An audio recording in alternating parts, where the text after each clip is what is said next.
Pelajaran 1 dengan judul Permulaan Injil. Pelajaran triwulan kita di triwulan yang baru, triwulan ketiga tahun 2024 akan membahas mengenai kitab Markus. Dan terutama di pelajaran yang pertama kita akan melihat mengenai siapakah penulis dari Injil Markus dan mengapa itu dituliskan. Kita akan mempelajari langkah pertama, yaitu bagaimana Markus, sebagaimana dilaporkan di dalam Alkitab, itu beralih melihat dari kegagalan awal dan pemulihan pada akhirnya. Pelajaran ini akan beralih ke bagian pendahuluan Injil Markus dengan sebuah pandangan ke depan kemana kisah ini diarahkan dan sebuah pandangan ke belakang mengapa seorang misionaris yang gagal dan kemudian dipulihkan akan menuliskan sebuah naskah seperti ini. Selamat datang di diskusi Sekolah Sabat, diskusi pembelajaran Alkitab yang mendalam untuk menguatkan iman kepercayaan kita kepada Tuhan.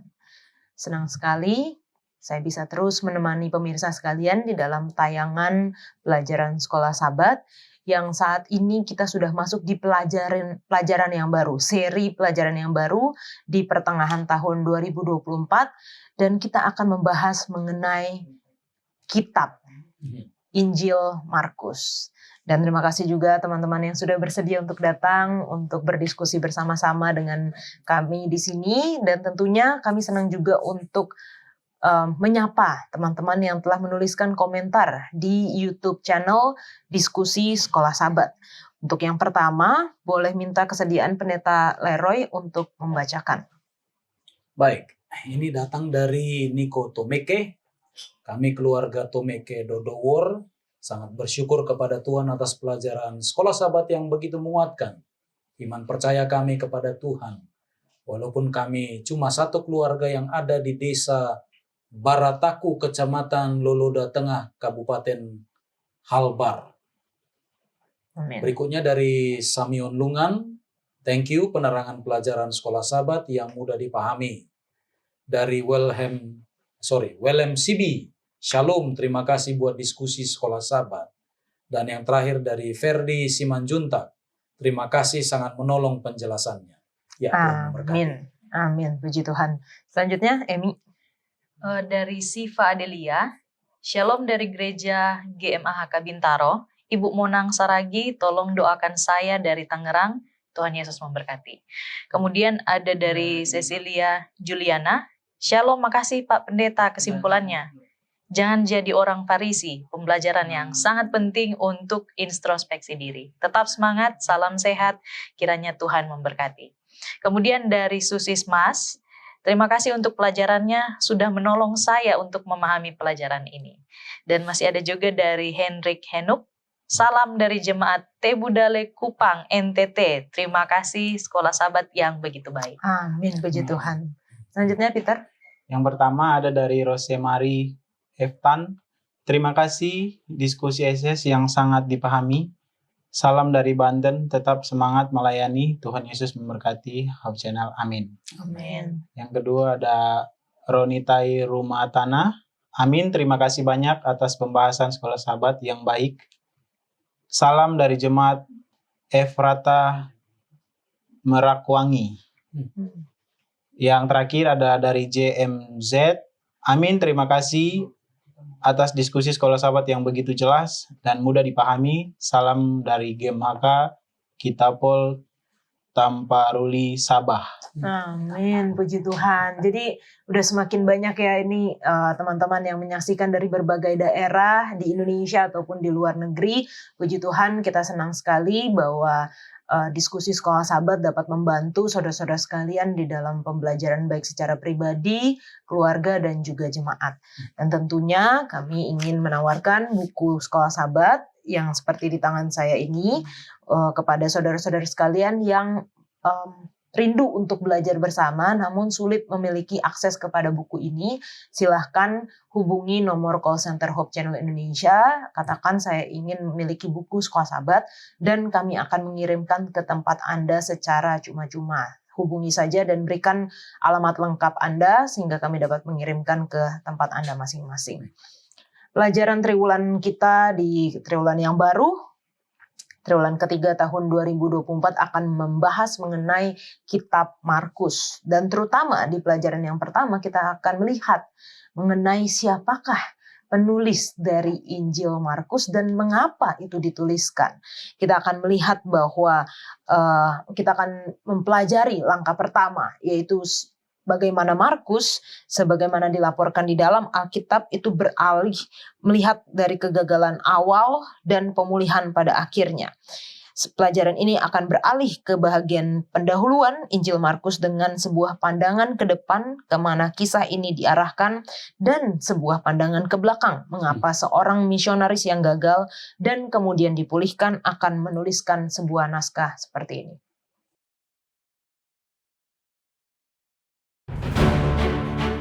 Inilah permulaan Injil tentang Yesus Kristus, Anak Allah.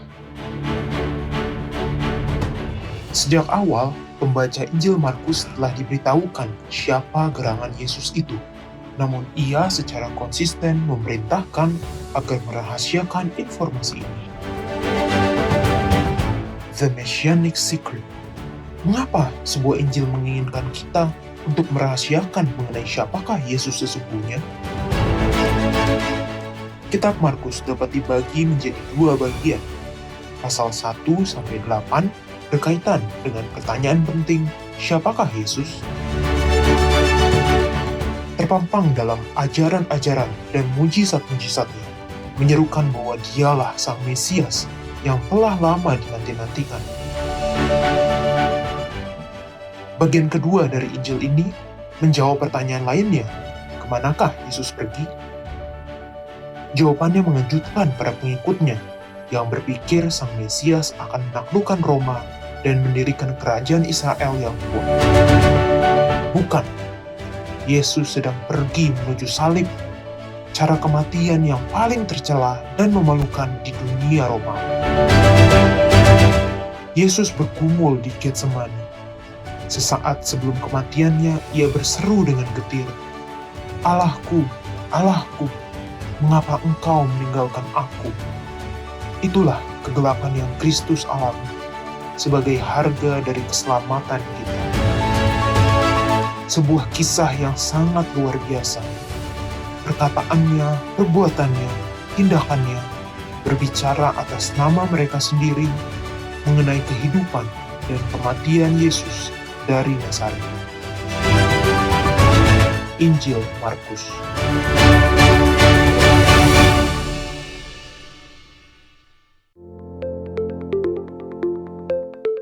Pelajaran 1 dengan judul Permulaan Injil. Ayat hafalannya terdapat di dalam Markus 1 ayat 14 dan 15. Sesudah Yohanes ditangkap, datanglah Yesus ke Galilea memberitakan Injil Allah. Katanya, waktunya telah genap, kerajaan Allah sudah dekat. Bertobatlah dan percayalah kepada Injil. Kita akan membuka diskusi kita dengan doa dibawakan oleh Peter. Mari kita berdoa. Tuhan, terima kasih untuk pagi yang indah. Kami ada di sini untuk berdiskusi tentang pelajaran firman Tuhan melalui Sekolah Sahabat. Biar Engkau berkati kami, apapun yang kami katakan, semua itu hanya untuk kepujian dan kemuliaan nama Tuhan saja. Berkati tim maupun peralatan yang kami pakai saat ini, biarlah semua berjalan dengan baik.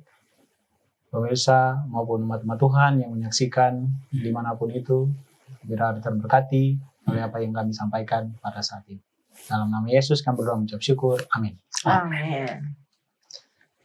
Oke, kita sepanjang pelajaran yang baru ini akan membahas mengenai kitab Markus. Dan ini tanpa disangka-sangka ternyata mengundang Pendeta Leroy yang adalah penerjemah dari pelajaran Sekolah Sahabat kita ya Pendeta. Nah, mungkin Pendeta boleh berikan secara garis besar pelajaran sepanjang triwulan ini tentang kitab Markus. Ya baik, secara garis besar ya, walaupun kita tentu saja banyak yang kita mau katakan karena ini Markus ini luar biasa ya. Tadinya dia adalah satu Injil yang dianggap nomor belakang ya, paling corot begitu ya. Tapi ternyata dalam periode yang sekarang, sejak abad ke-20 kalau saya tidak salah, ini para ahli Alkitab khususnya pakar perjanjian baru mulai melihat keutamaan Markus. Ya, oleh karena ya begitulah cara dia menyampaikan, kelihatannya seperti serabutan begitu ya, cepat-cepat begitu. Tapi ada ya, dia pakai metode yang luar biasa. Dan Injil Markus ini memperkenalkan siapakah Yesus. Jadi selain dari perkataannya, juga perbuatannya. Ya. Dan dialah sebenarnya Injil itu. Jadi dia adalah Injil yang berinkarnasi. Ya. Jadi dia datang untuk memberikan kelepasannya. Itulah kabar baik kepada pada waktu itu bangsa Yahudi. Nah, menarik untuk diperhatikan bahwa Thomas Shepard, inilah yang menulis Pelajaran Sabat. Dia ini adalah pakar Injil Markus di gereja kita. Ya, dia juga dosen atau profesor, dan dia juga berhasil membuat salah satu mahasiswanya menulis juga mengenai Markus. Jadi ada disertasi mengenai Markus, hubungan dengan salah satu cerita yang tenar di dalam kitab atau Injil Markus. Nah, jadi sebenarnya pelajaran ini menjawab dua pertanyaan, bukan? Kalau soal yang pertama atau pertanyaan pertama adalah siapakah Yesus? Dan kita sangat kaget-kaget ya, karena yang menjawab pertama itu setan-setan. Ya. Yang walaupun pada bagian terakhir dalam bagian pertama, pada akhirnya muncul juga seorang manusia namanya Simon Petrus, anak Yona ya, atau anak Yunus, yang pada akhirnya mengaku bahwa Yesus itu siapa. Tapi kemudian ada lagi pertanyaan yang lain, dan ini yang jarang terlihat oleh pembaca biasa. Nah, kita bersyukur dengan Thomas Shepard ini yang membantu kita membaca Markus dengan lebih baik, yaitu kemanakah Yesus mau pergi, ya kemana dia mau pergi. Dan kita lihat bahwa perjalanan dia adalah ke salib. Nah, kalau kita lihat cara dia menulis, ini luar biasa. Dia seperti reporter ya, yang buru-buru. Lalu selanjutnya tiba-tiba begitu ya, semua begitu ya. Tapi coba baca dengan cara yang baik, maka kita akan temukan ini seperti naik kereta bus. Cepat ya. Tapi perhatikan, di pekan terakhir, itu melambat. Lalu kemudian hari dijelaskan. Lalu kemudian jam dijelaskan. Sampai pada akhirnya menit bahkan detik dijelaskan pada waktu disalib. Dan akhirnya tiba pada stop. Tapi ternyata stopnya bukan di salib. Ternyata ada lagi setelah itu ya. Dan itu adalah sebuah pertemuan yang luar biasa. Karena Yesus yang sudah disalibkan dan juga mati, akhirnya bangkit. Jadi itu satu cerita yang luar biasa. Lebih daripada apa yang kata-kata dapat sampaikan kepada kita, kata-kata yang tertulis. Jadi kita perlu membaca ini dengan cara atau metode yang baik. Maka kita akan dapatkan bukan hanya yang tersurat, tapi juga yang tersirat. Terima kasih. Terima kasih Pendeta. Wah, ini saya melihat bahwa ketika saya mempelajari pelajaran sekolah sahabat kita, saya bisa melihat bahwa penulis memang menceritakan itu secara detail. Ya. Jadi bagaimana, padahal penjelasannya hanya berdasarkan ayat Alkitab, tapi sangat detail sekali yang bisa kita ambil pelajarannya. Nah, mungkin untuk pertanyaan awal dulu aja ya. Ada nggak penulis favorit dari teman-teman? Ada Peter dan Amy di sini. Siapa dan kenapa? Peter duluan. Kalau aku, salah satu buku yang aku lagi tertarik itu Doni S. Swadrana gitu. Itu penulis Indonesia. Jadi dia kebanyakan menulis tentang cerita hidup dan strategi-strategi dari pertama awal kuliah sampai membangun karir atau memilih jadi wirausaha. Dan itu menurutku realistis. Tapi satu poin yang bikin aku tertarik sama bukunya itu konvensional ya, dia cerita tentang kehidupan dunia, tapi poin-poinnya yang tidak lepas dari buku itu adalah dia gambar rumus tentang kehidupan manusia. Jadi kerjaan, wirausaha, sedekah, tapi harapannya yang semua itu menuju kepada Tuhan. Jadi ada satu kata yang dia bilang, kalau kita harus berolahraga untuk membuang sedikit lemak dalam tubuh untuk kita tetap hidup, sama halnya juga dengan kalau kita punya harta, kita harus ikhlas untuk memberi kepada orang lain. Kalau tidak, itu akan jadi malapetaka untuk kita. Jadi aku bilang, ini buku Alkitab, buku rohani, atau buku Oke, keren sih. Itu yang aku suka. Terima kasih, Kak. Oke. Kalau Emi, Aku ada sih satu tokoh. Dia sempat menulis beberapa buku yang aku baca. Mark Finley namanya. Tapi ada juga video yang dia kan punya YouTube. Jadi kenapa aku senang sama Mark Finley ini? Karena apa yang dia sampaikan lewat tulisan maupun lewat rekaman videonya itu bagi saya, orang awam, sekalipun mungkin pelajarannya terlihat sulit, tapi dia bisa menyampaikan itu dengan sederhana. Itu sih Kak yang bikin aku sehingga menggugah pribadiku untuk ternyata pelajaran ini mudah. Berarti pelajaran yang lain bisa juga aku pelajari. Seperti itu. Oke. Nah, Pendeta Leroy, apa yang kita bisa ketahui tentang Yohanes Markus? Kalau kita belajar di pelajaran sekolah sahabat kita dikatakan bahwa kemungkinan besar penulis kitab Markus itu adalah Yohanes Markus, dan itu diceritakan di dalam buku Kisah Para Rasul ya, namanya disebutkan ya Pendeta. Mungkin Pendeta boleh jelaskan. Baik. Karena dia disebutkan dengan jelas di Kisah Para Rasul, maka besar kemungkinan dia tidak tahu ya, tidak tahu menau tentang Yesus, tidak saksi mata kan begitu. Walaupun ada orang yang menduga bahwa dia ini adalah pemuda yang juga bersama-sama dengan Yesus pada waktu Yesus ditangkap. Lalu kemudian dia sampai lari terbirit-birit telanjang. Rupanya dia hanya pakai seperti kain spray ya. Itu ada di catatan di Markus pasal yang ke-14 ya, ayat 51 sampai 52. Mungkin boleh dibaca itu ya. Tapi ini hanya dugaan ya. Ini hanya dugaan. Boleh dibaca dari ayat 51 sampai 52 pasal yang ke-14. Aku baca ya. Markus 14 ayatnya yang ke-51, ada seorang muda yang pada waktu itu hanya memakai sehelai kain lenan untuk menutupi badannya. Mengikuti dia, mereka hendak menangkapnya. Ayat 52, tetapi ia melepaskan kainnya dan lari dengan telanjang. Iya, jadi ada yang menduga seperti itu. Kenapa? Karena kelihatannya mirip sifatnya dengan Yohanes Markus yang adalah tim dari penginjilan pertama atau perjalanan misionaris Paulus dan Barnabas pertama. Kan pengecut kan begitu. Nah, ini muncul pengecut ya, tapi itu hanya dugaan. Tapi yang jelas begini, mengapa Yohanes Markus ini tahu tentang dia? Karena dia ini walaupun memang pada awalnya dia agak sedikit ragu-ragu karena tantangan itu membuat dia kecut, tapi pada akhirnya dialah yang banyak melayani kekristenan di Roma. Dan kita tahu Paulus pergi ke Roma. Kita tahu juga Petrus pergi ke Roma. Jadi bisa diduga berdasarkan juga sejarah gereja bahwa Yohanes Markus ini mendengar kisah itu dari Simon Petrus. Lalu Petrus ceritakan begitu.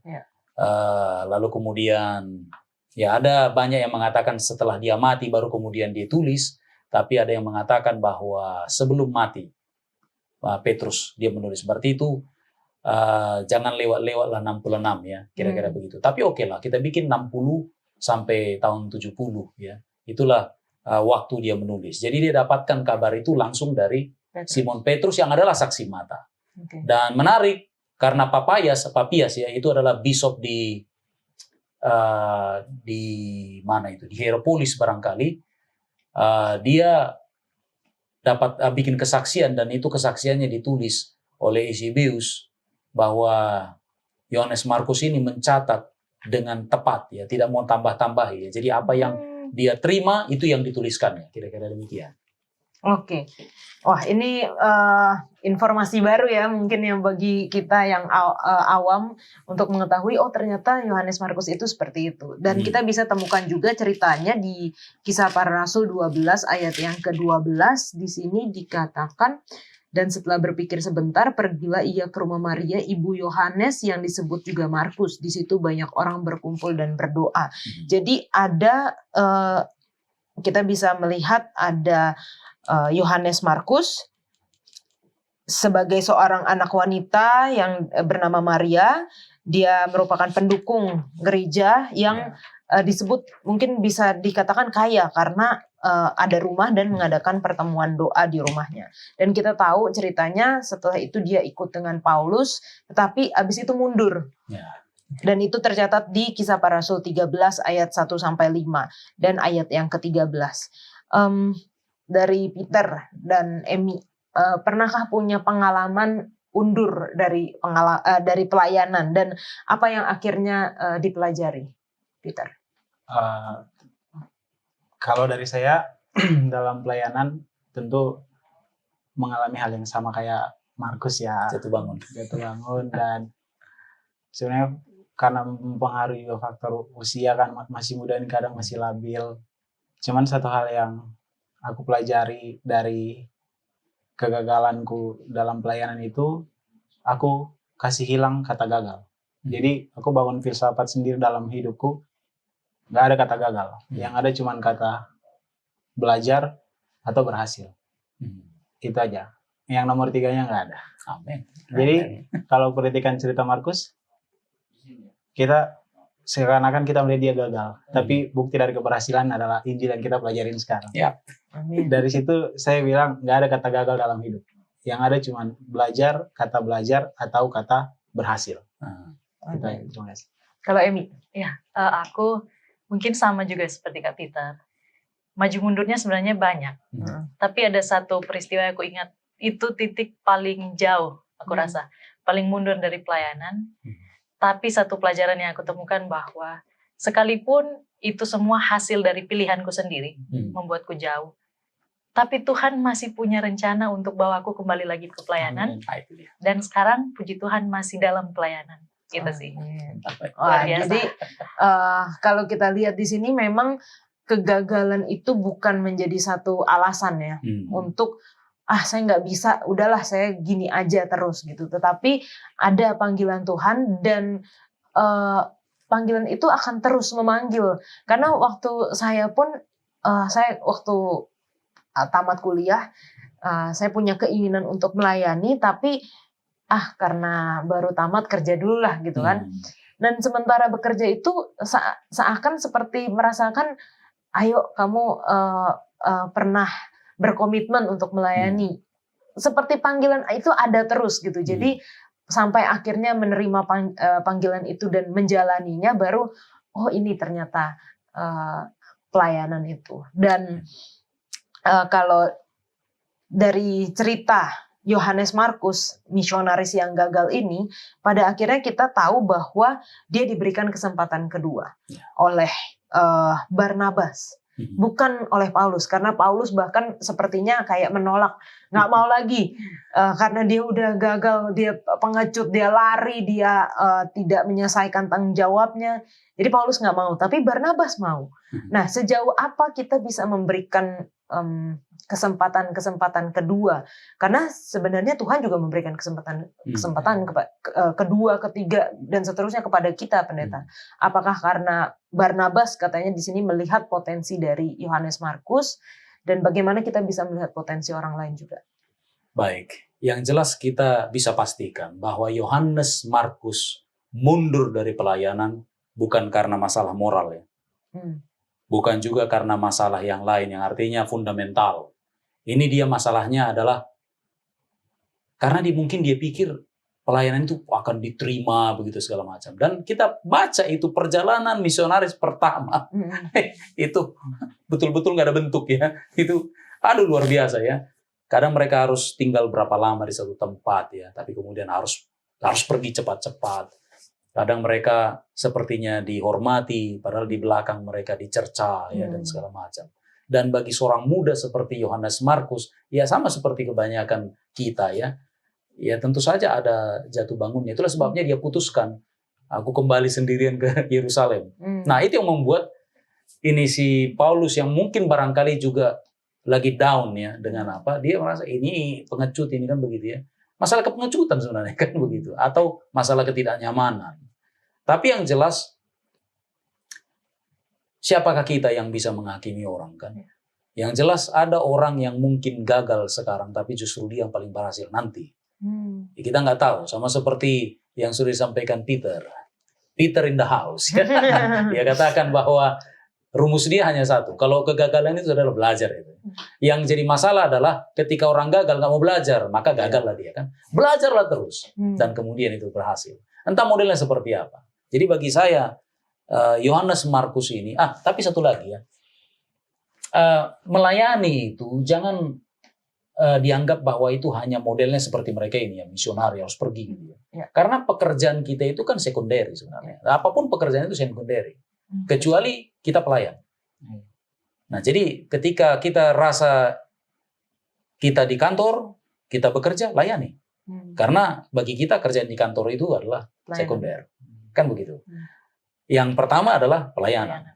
Nah, kita pakai cara, izinkan Tuhan berbicara. Jadi secara intuitif kita akan tahu, oh ini gerakannya, ini gerakannya. Mungkin hari pertama nggak mau, kenapa? Oh, gimana ini? Takut pendeta. Takut dipecat dia gitu ya. Tapi layani ya.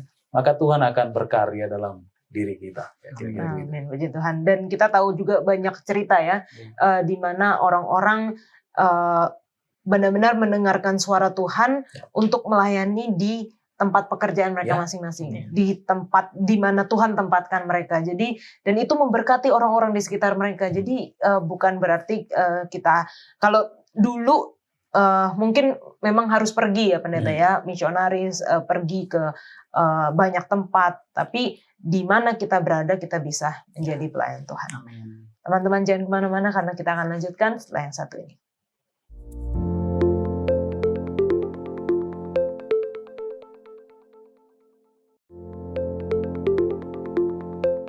Markus 1 ayat 1 sampai 3. Inilah permulaan Injil tentang Yesus Kristus Anak Allah. Seperti ada tertulis dalam kitab Nabi Yesaya. Lihatlah aku menyuruh utusanku mendahului engkau. Ia akan mempersiapkan jalan bagimu. Ada suara orang yang berseru-seru di padang gurun. Persiapkanlah jalan untuk Tuhan, luruskanlah jalan baginya. Apa hal menarik dari pembukaan kitab Markus yang telah kita baca tadi, Peter? Ini cukup menarik. Karena judulnya adalah Yohanes Pembaptis, tapi kata pembuka yang mulai dari teks Markus ini, inilah permulaan Injil tentang Yesus Kristus, Anak Allah. Kalau kita, tadi kayak Pak Pendeta bilang, kalau kita cuma hanya sekedar baca teksnya begitu saja, kita akan kehilangan maknanya. Tapi kalau kita perhatikan ayat per ayat, kata per kata, ada sesuatu yang Markus ingin sampaikan bagi pembaca. Jadi kalau kita bandingkan dengan kitab Injil lain,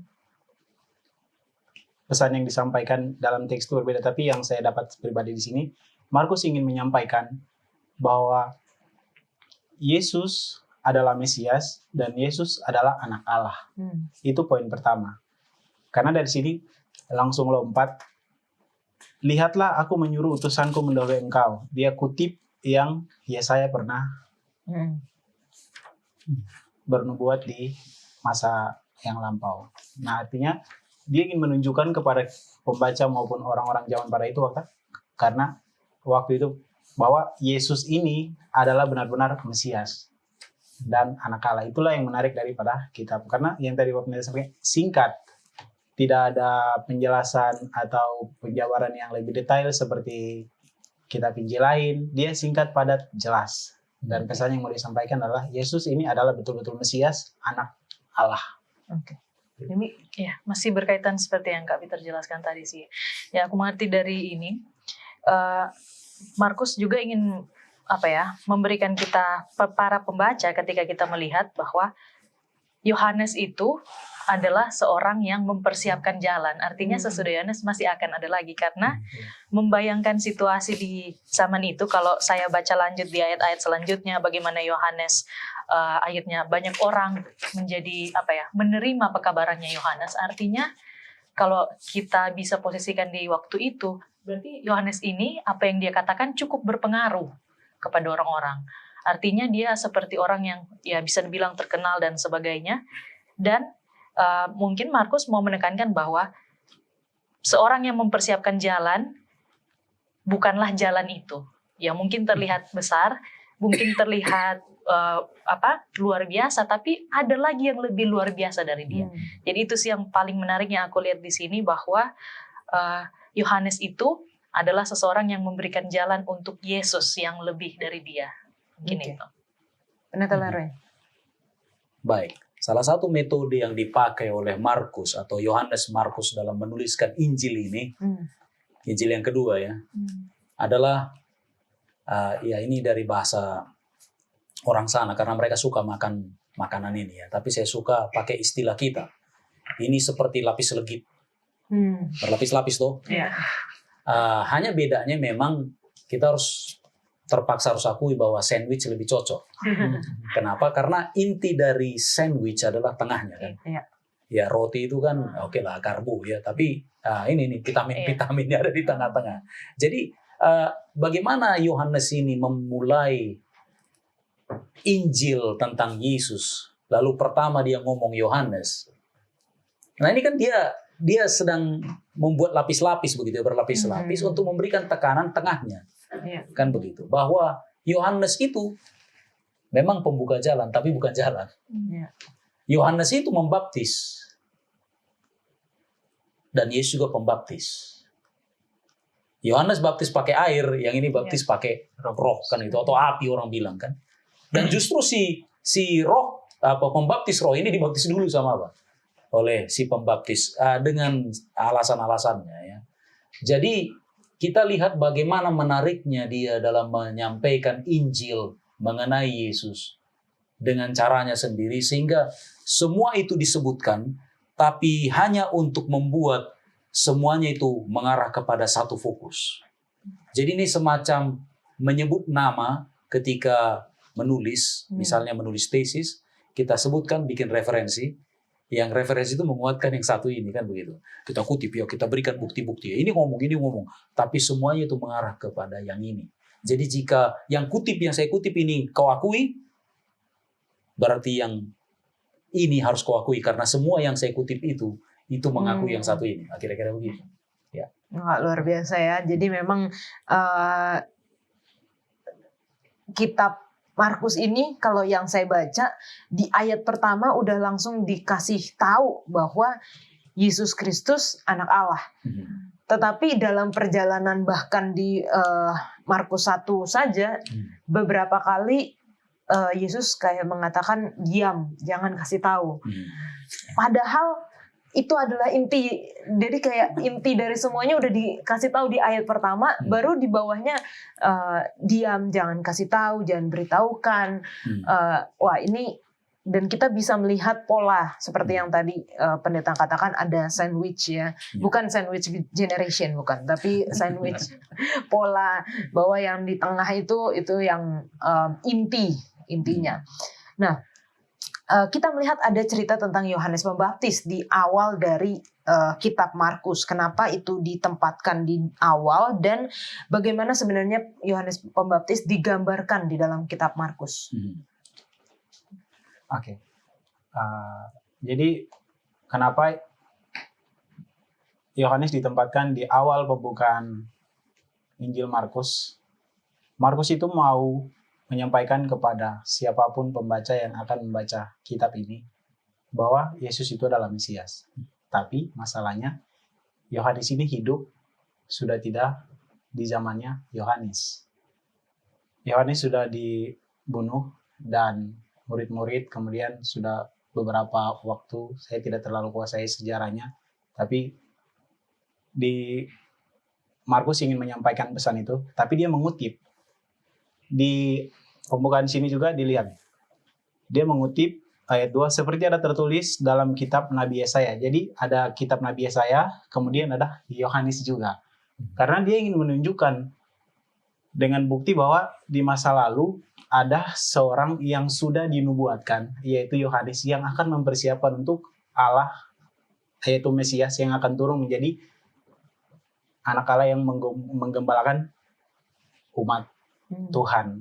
Jadi kalau kenapa Yohanes ada di dalam kitab pembukaan Injil Markus ini, karena Yohanes ini bisa diberikan saksi kunci dan perintis bagi Tuhan Yesus itu sendiri. Karena waktu Yesus datang aja, Yohanes bilang, membuka tali kasut pun aja saya tidak layak. Yohanes bilang begitu. Bukan aku yang harus membaptismu, tapi engkau yang harus membaptismu. Tapi Yesus jawab, biarlah itu semua terjadi karena kehendak Allah. Jadi kenapa Markus libatkan Yohanes di sini? Karena Yohanes adalah saksi kunci dari dia berusaha untuk menunjukkan bahwa kepada siapapun yang membaca pesan ini bahwa Yesus itu adalah Mesias. Kalau dari aku Kak, aku sih lebih melihat ke bagaimana Markus menjelaskan mengenai Yohanes. Di sini yang paling menarik di ayat 6 dan 7. Saya baca saja Markus 1 ayat 6 dan 7. Yohanes memakai jubah bulu unta dan ikat pinggang kulit, dan makanannya belalang dan madu hutan.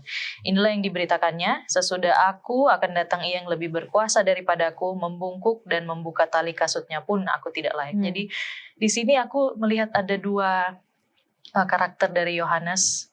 Bagaimana dijelaskan, dia pertama sederhana, kedua dia rendah hati, dan mungkin bisa dilihat juga di ayat-ayat ini bahwa Yohanes ini adalah seorang penurut, karena ketika dijelaskan dia akan membuka jalannya, dia melakukan sesuai dengan panggilannya, dan dia menghidupkan panggilannya itu. Injil yang dia katakan lewat yang saya tangkap di ayat 6 dan 7 ini, dia menunjukkan bahwa dia menghidupkan Injil itu lewat cara hidupnya dan juga bahkan lewat pribadinya itu sendiri.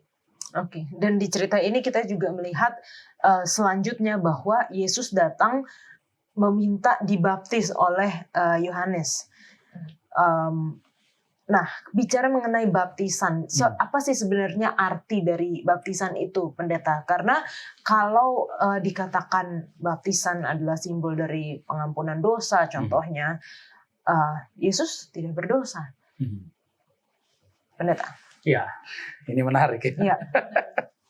Ya, ingat mereka dulu pembaptis ya. Karena sudah sempat diberikan oleh Yohanes Pembaptis siapa yang didahuluinya. Itu adalah yang akan membaptis dengan roh atau dengan api. Tapi kita perlu bala bantuan ini dari luar Injil Markus ya. Salah satunya dari Matius 3 ayat 14. Itu adalah pengakuan rendah hati dari Yohanes Pembaptis yang berkata, akulah yang perlu dibaptis olehmu, katanya kepada Yesus. Dan justru engkau yang datang kepada aku, katanya. Jadi seharusnya aku yang datang, kan begitu. Ya mungkin karena Yohanes ini nggak datang. Tapi menarik ya, pelajaran ini sangat dahsyat. Karena dia sebut Yesaya, benar dia sebut Yesaya, tapi dia sebutkan penggenapan waktu. Ya, jadi berarti ada sesuatu yang mau ditunjukkan di sini, bahwa orang yang dibaptisnya ini sementara sedang menggenapi nubuatan yang telah lama ada. Jadi dia bukan untuk pertobatannya, tetapi untuk penggenapannya, untuk kehendak Allah. Itulah sebabnya di ayat berikutnya, masih dalam Matius pasal 3, itu ada rekaman jawaban Yesus yang berkata, biarlah hal itu terjadi, katanya kepada Yohanes Pembaptis. Karena demikianlah sepatutnya kita menggenapkan seluruh kehendak Allah. Seluruh kehendak Allah di sini berarti termasuk juga jadwal nubuatan. Jadi Yesus itu dibaptis, ya itu maksudnya. Jadi dia bukan bertobat, bukan. Tapi untuk menggenapkan seluruh kehendak Allah. Tapi dalam skop nubuatan Daniel pasal 9, dia sebenarnya sedang menerima inisiasi atau penobatan pekerjaannya. Karena Yesus itu sebenarnya dalam nubuatan bukan dibicarakan soal lahirnya, tapi soal pengurapannya. Orang kan lahir nggak diurapi, begini untuk apa diurapi? Orang lahir, ya karena belum mau bisa apa-apa kan? Orang juga nggak ngerti kan begitu ya. Tapi ketika dia sudah cukup dewasa, umur 30 tahun, menurut Lukas dan Yohanes, kalau kita lihat kronologinya, maka Yesus umur 30 tahun itu pada tahun 27 dengan perkiraan bahwa dia lahir 4 BC. Jadi di situ mulainya. Jadi Yesus itu dibaptis, nah itu pengurapannya, bukan karena tangan Yohanes, tapi setelah sesuatu segera setelah terjadi pembaptisan, di mana langit terbuka, dan kita tahu fenomenanya, bahkan ada suara yang memberikan klaim, ini anakku. Itu luar biasa ya. Jadi itu dia. Jadi apakah itu berbeda, Pendeta, dengan baptisan kita sekarang? Oke, kita sudah melihat bahwa baptisan Yesus adalah untuk penggenapan kehendak Allah, termasuk di dalamnya nubuatan yang kita pelajari di Daniel 9. Kita sudah pelajari itu di triwulan yang lalu, dan menjadi satu pengurapan untuk mulainya pelayanan Yesus. Sedangkan di kitab Markus juga pendeta. Markus 16 ayat 16 dikatakan siapa yang percaya dan dibaptis akan diselamatkan. Tapi siapa yang tidak percaya akan dihukum. Nah, ini perbedaannya dengan baptisan kita sekarang orang Kristen, pendeta. Baik. Mungkin kita gabung saja dengan cerita yang lain yang di dalam Kejadian pasal 4. Yaitu persembahan dari 2 orang bersaudara, Kain dan Habel. Coba kita hubungkan dengan itu. Kain mempersembahkan korban. Habel juga. Bedanya adalah si Kain ini tidak ada hubungannya dengan iman, penerimaan. Si Habel beda. Itu sebabnya di Ibrani disebutkan dengan iman dia sampaikan. Iman apa sih? Penerimaan bahwa saya mengorbankan ini karena saya berdosa. Nah itu bedanya. Jadi orang Kristen itu dalam baptisannya nggak boleh samakan dirinya dengan Yesus Kristus. Jadi Yesus Kristus itu beda. Dia penggenapan seluruh kehendak Allah dan nubuatan. Kita beda. Kalaupun kalau kita mau bicara tentang pengurapan, ini adalah satu kebiasaan saya dalam memimpin kelas baptisan, yaitu saya bilang kalau ini anak-anak anggota, artinya orang Kristen bapaknya, mamanya, lalu saya akan katakan bahwa persiapkan dirimu dan mintalah karunia roh. Karena kamu nanti akan dibaptis dan kamu menjadi anggota jemaat yang bertanggung jawab untuk melakukan talenta rohani itu, karunia rohani. Karena kita tahu bahwa di dalam Kisah Para Rasul ya, bahwa setiap kali orang dibaptis pada masa itu, ya, dia dapatkan karunia rohani. Dia bisa bikin gini, khususnya yang berbicara bahasa asing. Kan begitu. Dengan mengusir setan, ada kemampuan-kemampuan seperti itu. Tapi jangan kita samakan baptisan Yesus dengan baptisan Kristen. Baptisan Kristen itu adalah pengakuan bahwa kita terima Yesus sebagai juru selamat, artinya kita nggak selamat dong. Dan dia sebagai Tuhan, berarti kita hilang, kan begitu. Kita mau diklaim oleh seorang owner ya, yang benar, kan begitu. Baik, terima kasih Pak Pendeta untuk penjelasannya. Teman-teman, kita akan lanjutkan pelajaran kita setelah yang satu ini.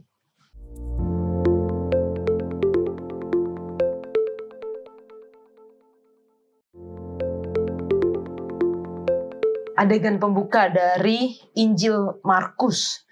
Yesus diperkenalkan sebagai satu tokoh yang memiliki keilahian dan kemanusiaan. Di sisi keilahian, dia adalah Sang Kristus Mesias, anak Allah di Markus 1 ayat 1. Lalu diumumkan sebagai Tuhan diumumkan melalui seorang utusan di ayat 2 dan 3. Lebih berkuasa dari Yohanes, Markus 1 ayat 7. Sang anak yang terkasih dari siapa roh turun, Markus 1 ayat 10 dan 11 waktu Yesus setelah selesai dibaptis. Namun pada sisi kemanusiaan kita melihat bahwa Yesus dibaptis oleh Yohanes, bukan sebaliknya. Lalu Yesus setelah itu dibawa atau digiring oleh roh. Markus 1 ayat 12. Dicobai iblis di ayat 13. Bersama dengan binatang liar dan dilayani oleh para malaikat. Itu juga bisa kita lihat di ayat yang ke-13. Nah, di ayat yang ke-15, tadi kita sudah bacakan di ayat hafalan kita 14 dan 15, di situ dikatakan bahwa Yesus memberitakan Injil Allah, katanya waktunya telah genap, kerajaan Allah sudah dekat, bertobatlah dan percayalah kepada Injil. Apa maksud dari Injil menurut Yesus ini, Peter? Ya, terima kasih Kak. Jadi Yesus itu sendiri adalah kabar baik. Injil itu adalah kabar baik. Dan sebelum waktu kabar baik itu datang, dunia ini sedang tidak baik-baik saja. Kita manusia ini sebenarnya kan semuanya harus mati. Dan pada saat dimulai orang tua pertama kita, Adam dan Hawa, jatuh dalam dosa, semua itu tidak baik-baik. Bayangkan kita tanam benih-benih yang tumbuh semak duri. Kita tanam pisang, hama. Kita tanam padi yang tumbuhnya lalang. Jadi betapa sulitnya hidup ini. Hidup ini kejam, hidup ini berat, hidup ini sedih. Tapi ada satu kabar baik, yaitu Yesus Kristus. Dia adalah roti hidup, dia adalah gunung batu, perisai, mata air kehidupan. Jadi kalau buatku pribadi, Yesus ini ya aku punya satu pemikiran juga. Mungkin ini terdengar sedikit lebay, tapi aku mencoba menyadari, karena kan iman kita tergantung seberapa besar konsep Tuhan dalam pikiran kita kan. Iya. Kalau bagi teman-teman yang lain mungkin aku sering tanya, menurutmu Tuhan Yesus itu apa? Ada yang sahabat, ada yang penolong, ada yang pengasih. Tapi kalau sahabat, kalau kamu udah nggak butuh dia lagi kan, udah nggak bersahabat lagi. Kalau teman, di saat kamu nggak berteman lagi, udah nggak butuh lagi. Tapi Tuhan Yesus itu adalah mama dan papa buatku. Jadi mau senakal apapun aku, ya dia pasti punishment. Tapi aku akan terima itu sebagai anak. Gitu. Jadi kenapa apa yang penting dari Injil Yesus ini, dia adalah sumber kehidupan. Oke. Ini. Oke, kalau menurut pandanganku, ini seperti yang tadi dijelaskan kan, dan juga dimention oleh pendeta tadi bahwa mungkin ini lebih menekankan tentang penggenapan nubuatan itu. Aku juga pernah sempat belajar nubuatan tapi tidak terlalu mendalam. Situ yang aku tahu akan ada juga penggenapan di akhir zaman. Ya. Jadi ini kenapa menjadi Injil kabar baik untukku pribadi mengenai Injil Yesus di hari Kamis ini, karena kalau saja waktu nubuatan Yesus tepat digenapi sesuai dengan sejarah-sejarah kehidupan, artinya pertama, Alkitab ini benar. Kemudian yang kedua, bahwa nubuatan Yesus saja terjadi, apalagi yang dinubuatkan di akhir zaman, itu nanti juga akan terjadi, artinya kesudahan akan segera terjadi dan keselamatan itu jadi nyata, bukan hanya sebuah cerita dongeng. Bahwa akan ada ujungnya, akan ada kedatangan Tuhan yang kedua kali. Itu Kak, kalau dari aku. Oke. Dan kita bisa melihat di pelajaran kita juga ya di hari Kamis, yang tadi sudah kita bacakan, waktunya telah genap, berarti ada waktu nubuatan. Kerajaan Allah sudah dekat, ada janji dari perjanjian. Dan bertobat, percayalah kepada Injil, itu panggilan kepada pemuritan.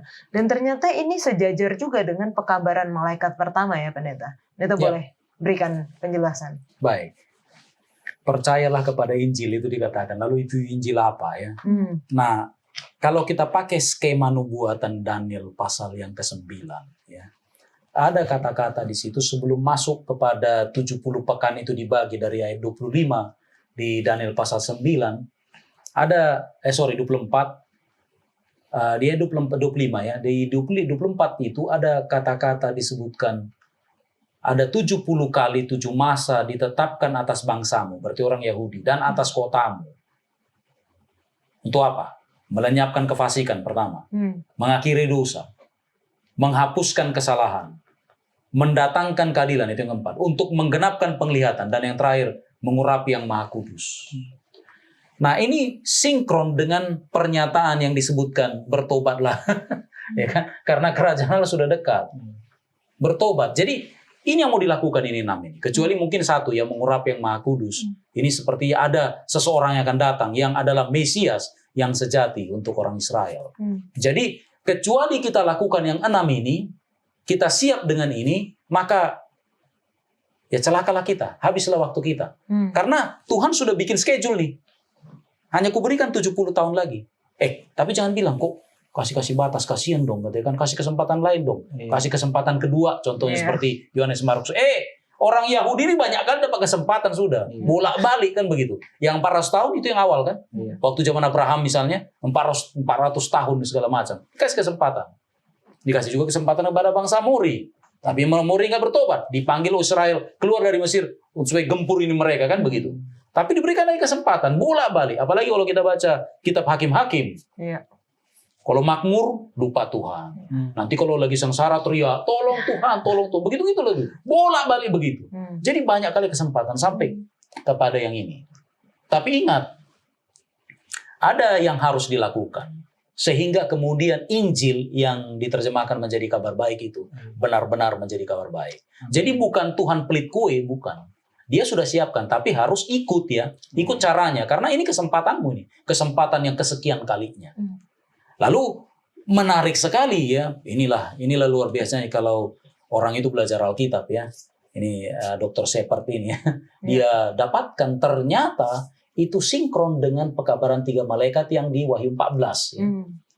Karena bicara waktu penggenapan, ya.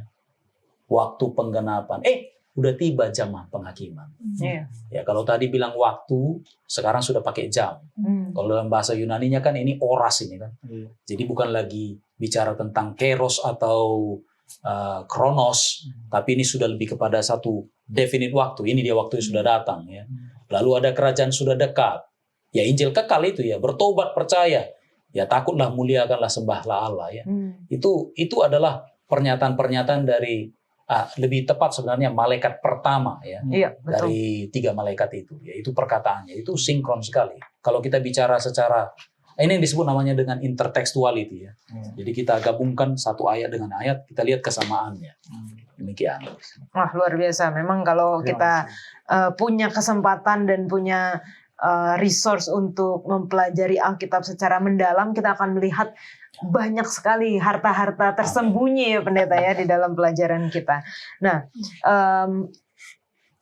ketika kita mempelajari kitab awal atau kitab pembuka, adegan pembuka dari kitab Markus ini, kita bisa melihat ada peran-peran yang ditunjukkan oleh Markus di pasal yang pertama mengenai Yesus.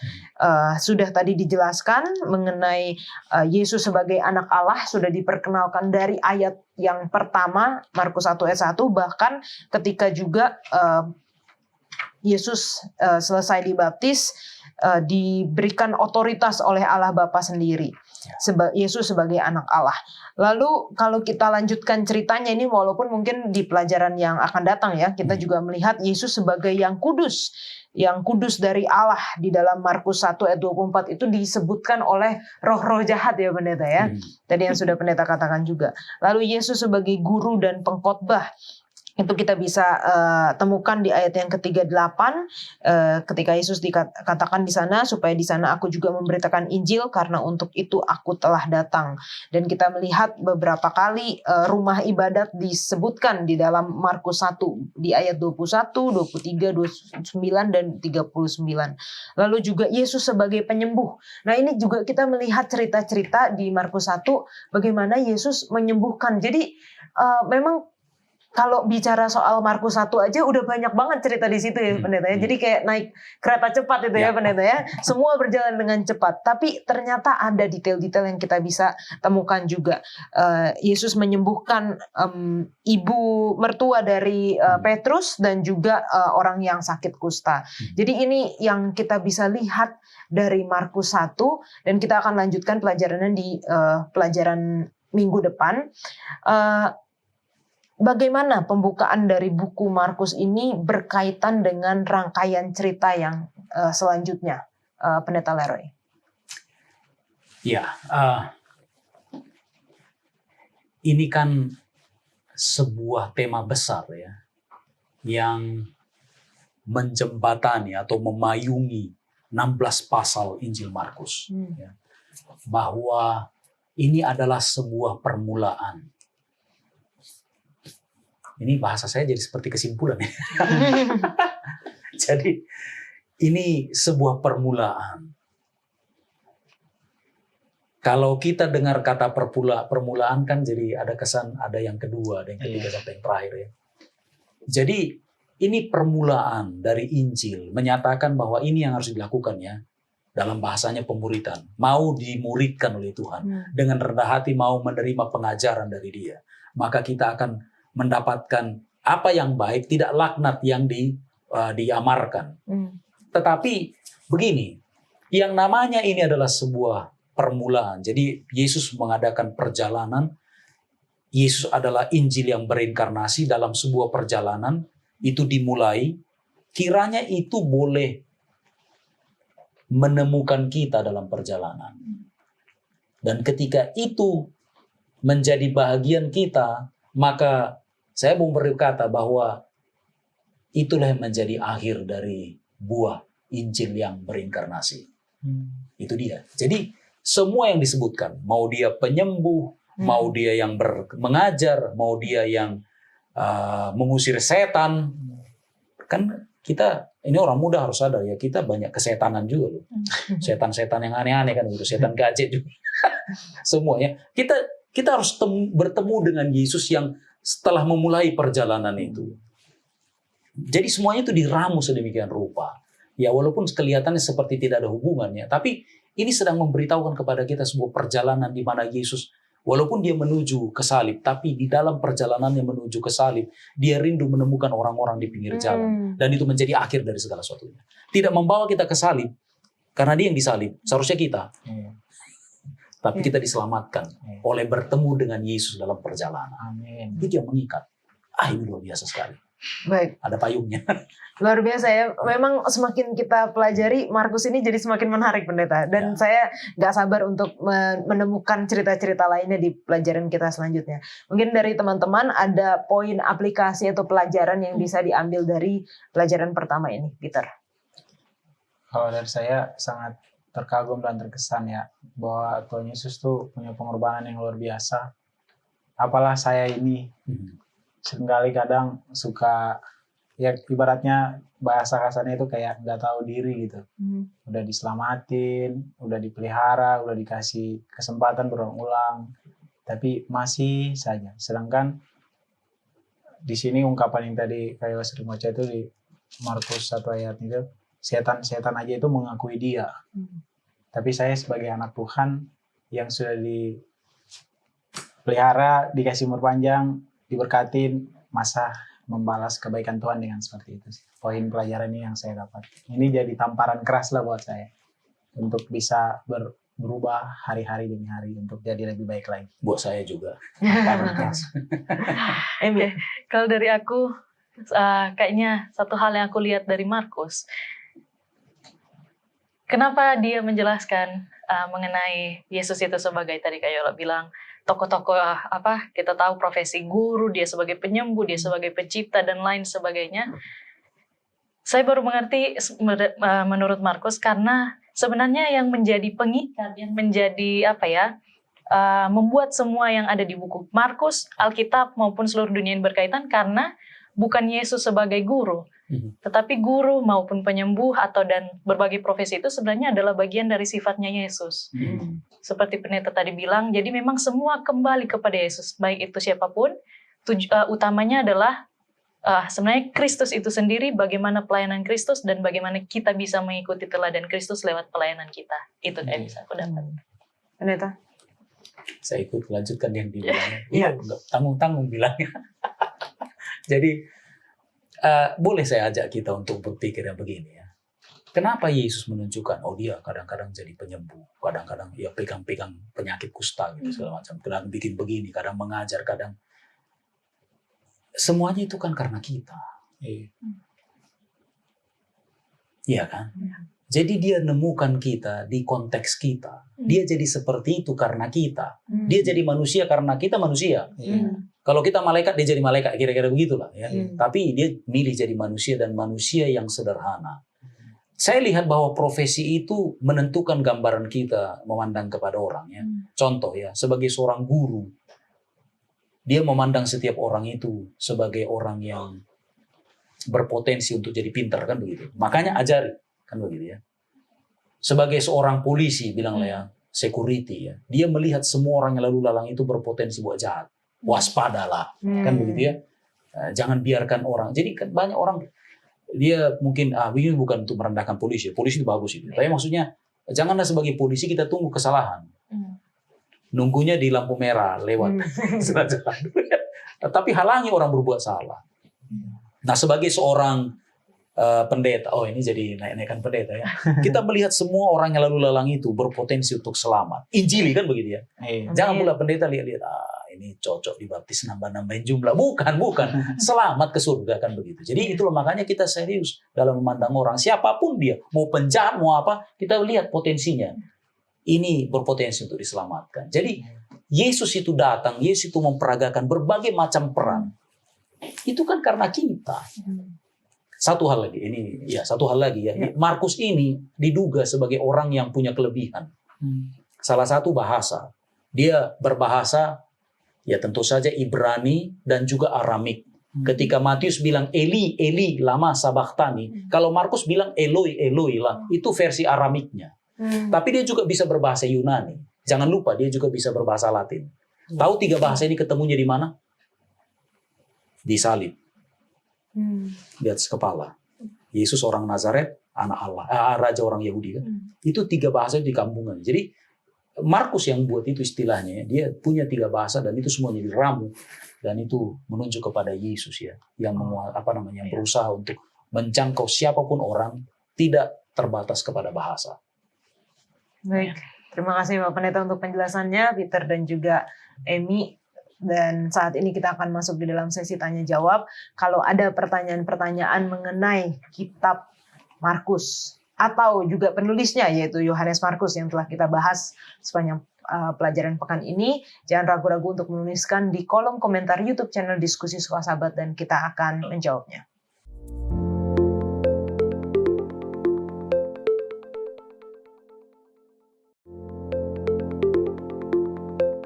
Kembali lagi dalam sesi tanya jawab Diskusi Sekolah Sahabat dan saat ini kita bersama Pendeta Alberto Tulalesi. Shalom Pendeta. Shalom Kak Emi. Puji Tuhan, sangat senang Pendeta Alberto Tulalesi boleh berada di sini dengan kita untuk menjawab pertanyaan dari teman-teman semua.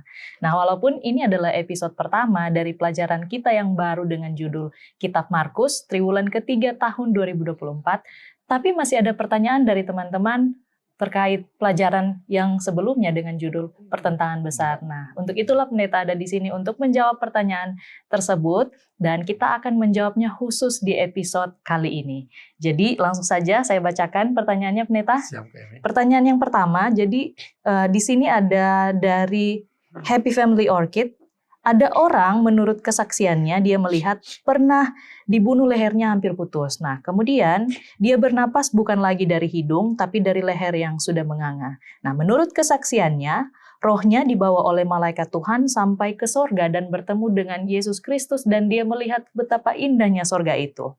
Jadi, ketika saya melihat, saya mengambil kesimpulan, oh sesudah orang meninggal langsung masuk sorga.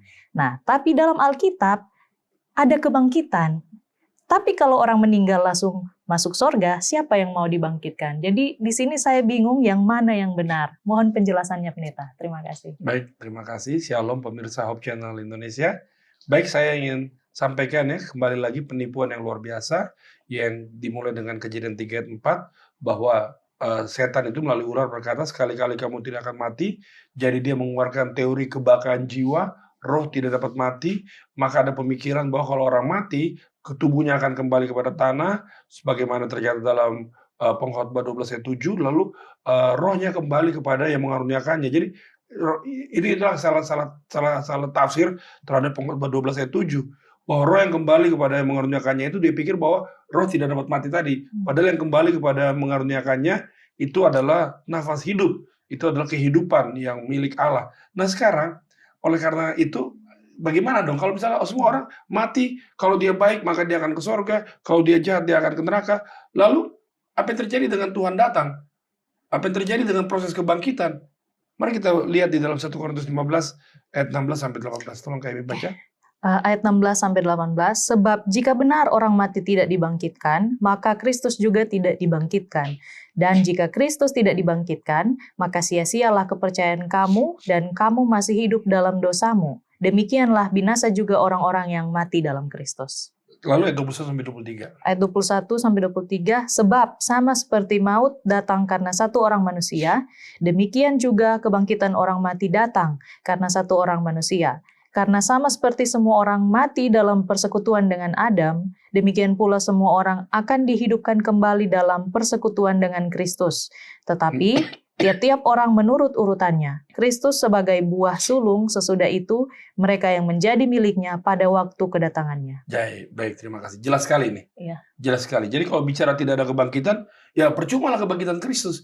Karena kebangkitan Kristus itu menjadi satu perwakilan atau menjadi satu lambang bahwa semua orang mati karena Adam, tapi nanti semua orang yang percaya kepada Kristus akan, yang mati akan dibangkitkan.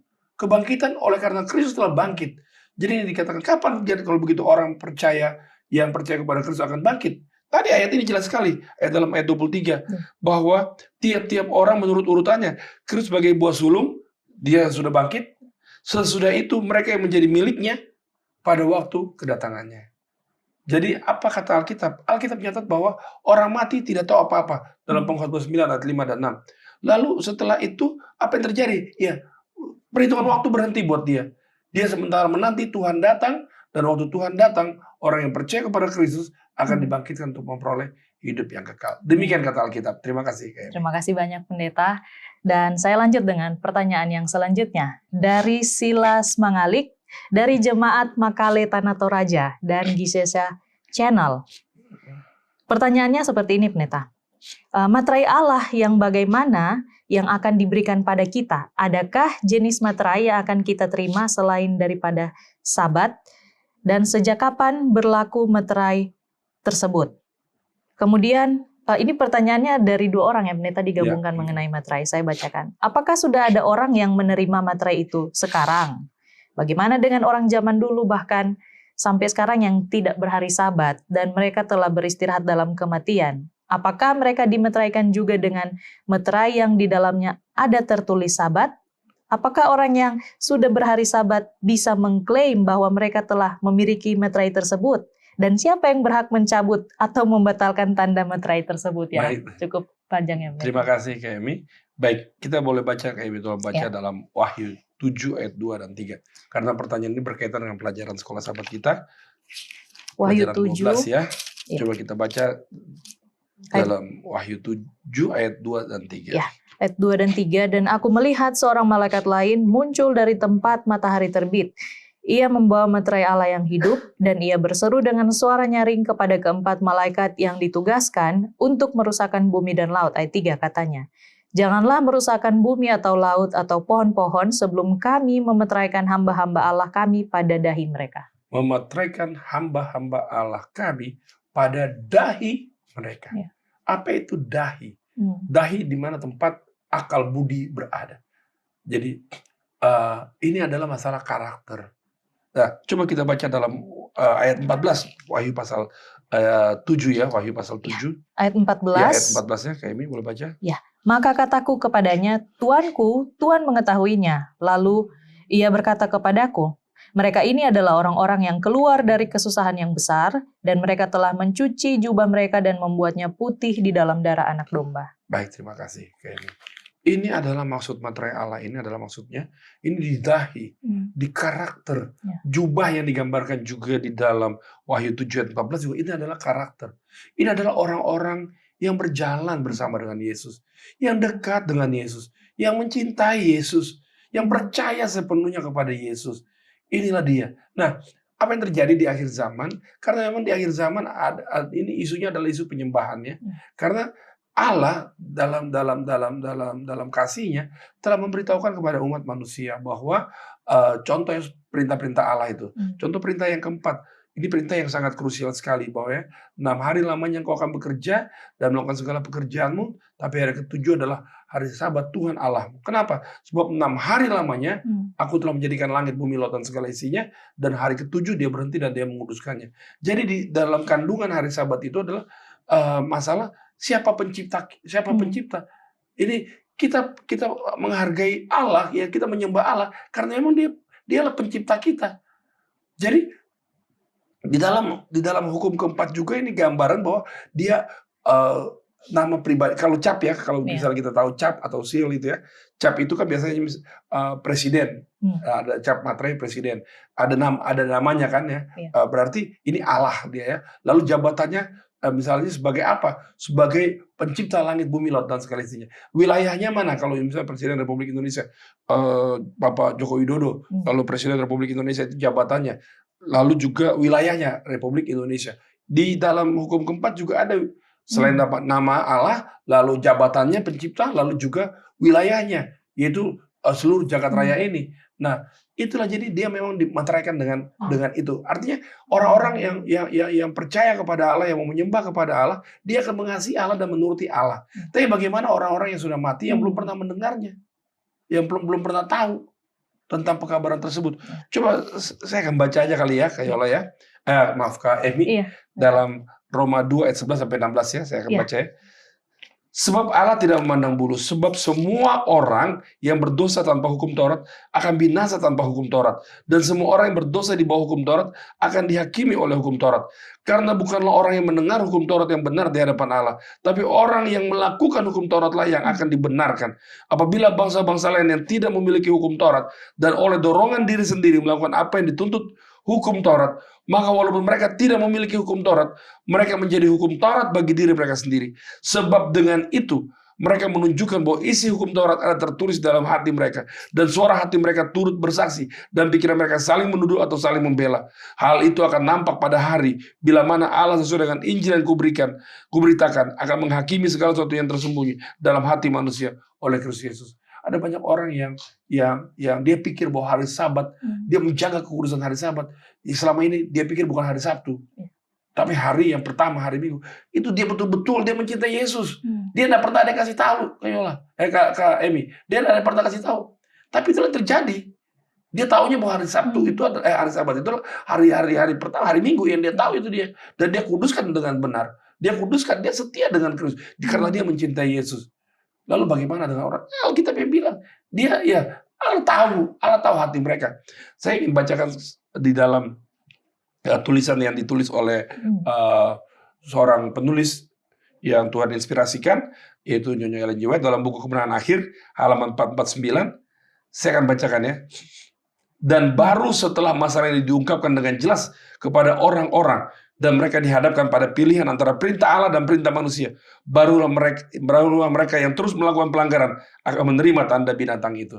Jadi begini, ketika orang diberitahukan dengan jelas, ternyata hari Sabtu itu hari Sabat itu adalah hari Sabtu, diberitahukan dengan jelas, dia paham, maka itu pilihan baginya. Dia mau mengikuti Allah atau dia tetap berpendirian terhadap apa yang dia yakini selama ini. Kalau itu sudah jelas, dia bisa menentang Allah karena sudah diberitahukan dengan jelas. Jadi itulah kira-kira gambarannya. Jadi memang bahwa materai Allah adalah orang-orang yang hidup, yang mencintai Allah, yang mencintai Kristus. Yohanes 10:16 bahwa domba-domba Allah akan mendengar suara Tuhan. Saya yakin kok setiap orang yang percaya dan setia kepada Tuhan, yang mengikuti Tuhan, ketika berita Injil diberikan secara jelas kepada mereka, mereka akan menerimanya. Baik, terima kasih banyak Pendeta atas jawaban yang sudah diberikan. Kiranya Tuhan Yesus memberkati pelayanan Pendeta senantiasa. Dan semoga jawaban ini menjawab pertanyaan dari teman-teman semua. Dan kami masih mengajak kita semua yang masih rindu untuk mengirimkan pertanyaan. Kita sudah masuk dalam pelajaran kita yang baru dengan judul Kitab Markus yang akan kita pelajari selama 3 bulan ke depan. Jadi jangan ragu untuk menuliskan pertanyaan di kolom komentar YouTube channel Diskusi Sekolah Sahabat, dan kita akan membahasnya di episode-episode selanjutnya. Kita kembali ke studio.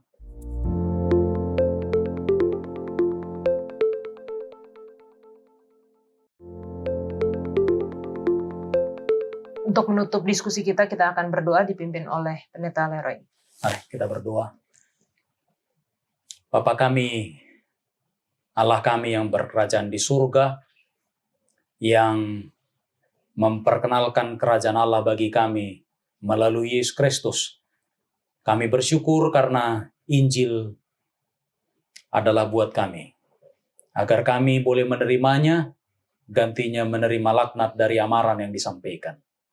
Izinkan kami Bapa untuk memiliki hati yang lembut, hati murid, sehingga boleh menerima pencerahan ini, dan dengan demikian boleh melakukan perjalanan rohani kami masing-masing bersama dengan Tuhan untuk mendapatkan kehidupan kekal yang sementara sedang ditawarkan oleh Tuhan melalui kabar Injil ini.